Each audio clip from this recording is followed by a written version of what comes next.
Assalamualaikum warahmatullahi wabarakatuh. Pada pertemuan kali ini, saya akan bercerita tentang penemuan teori evolusi. Ini adalah teori yang sangat terkenal dan juga kontroversial. Teori ini menjadi kontroversial karena menyerempet ajaran atau doktrin beberapa agama. Tapi pada kesempatan ini, saya tidak akan membahas kontroversi tersebut, melainkan akan berbagi cerita tentang proses penemuan teori evolusi tersebut. Bagaimana teori evolusi ditemukan dan siapa sebenarnya penemu teori evolusi ini? Charles Darwin atau Alfred Russel Wallace? Ikuti terus video ini hingga tuntas.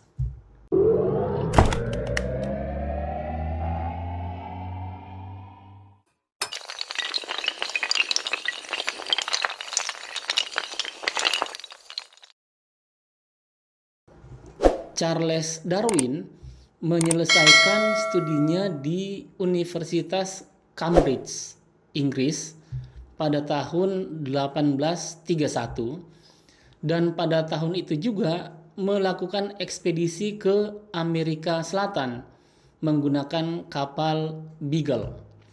Di Argentina, Darwin menemukan fosil tulang-tulang berbagai mamalia raksasa.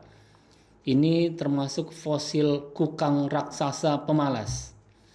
Sementara di Uruguay, Darwin menemukan tengkorak Toxodon.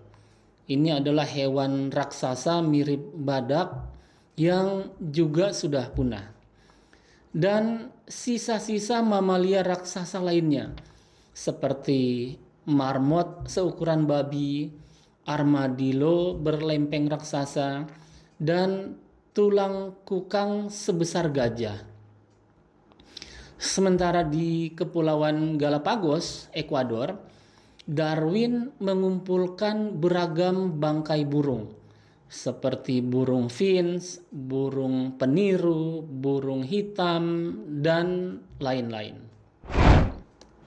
Semua spesimen yang dikumpulkan Darwin selama 5 tahun ekspedisinya kemudian dianalisis di Inggris dengan melibatkan ahli taksonomi, ahli taksidermi, ini adalah ahli pengawetan hewan, kemudian ada ahli paleontologi dan ahli terkait lainnya.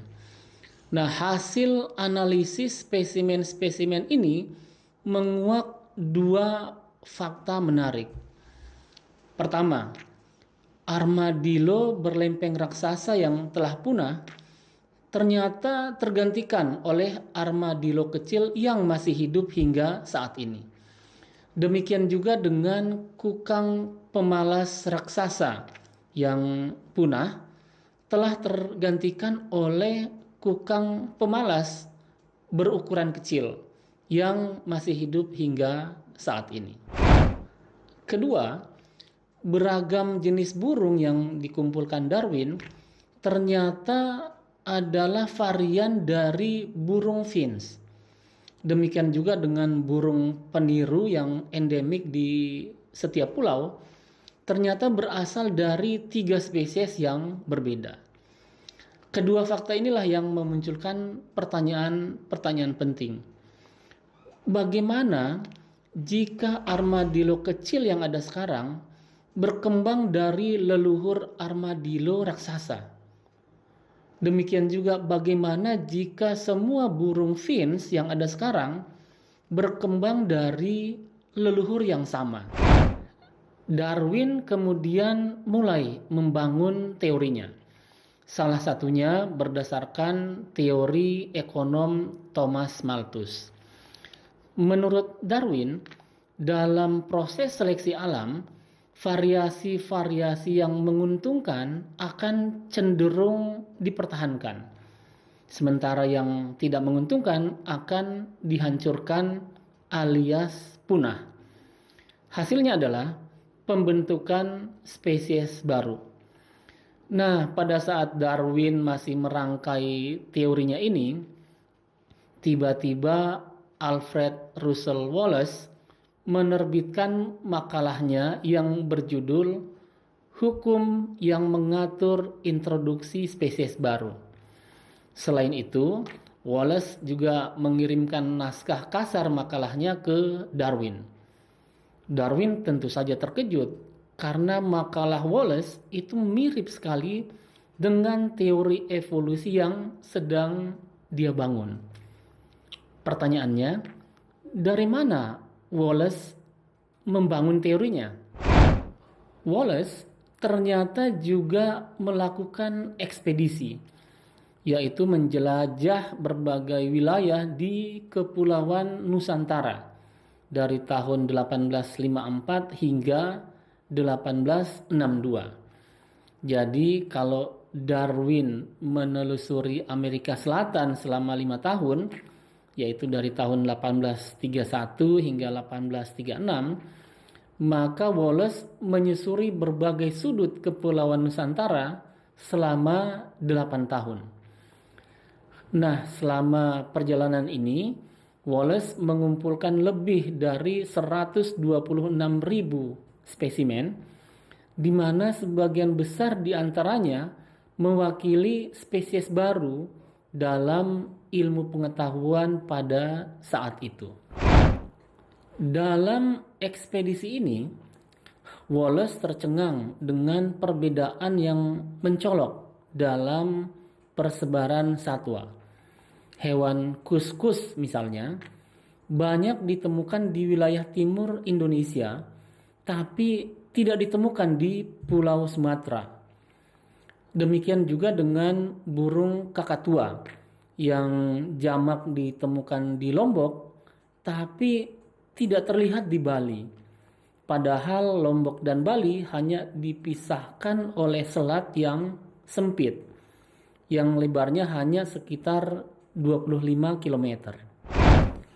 Wallace kemudian menarik garis dari Selat Lombok menuju Selat Makassar hingga ke Filipina bagian selatan.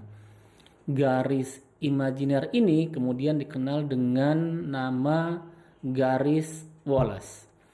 Sebelah barat garis Wallace merupakan wilayah geografi hewan benua Asia. Sementara di bagian timur garis Wallace adalah wilayah geografis hewan benua Australia.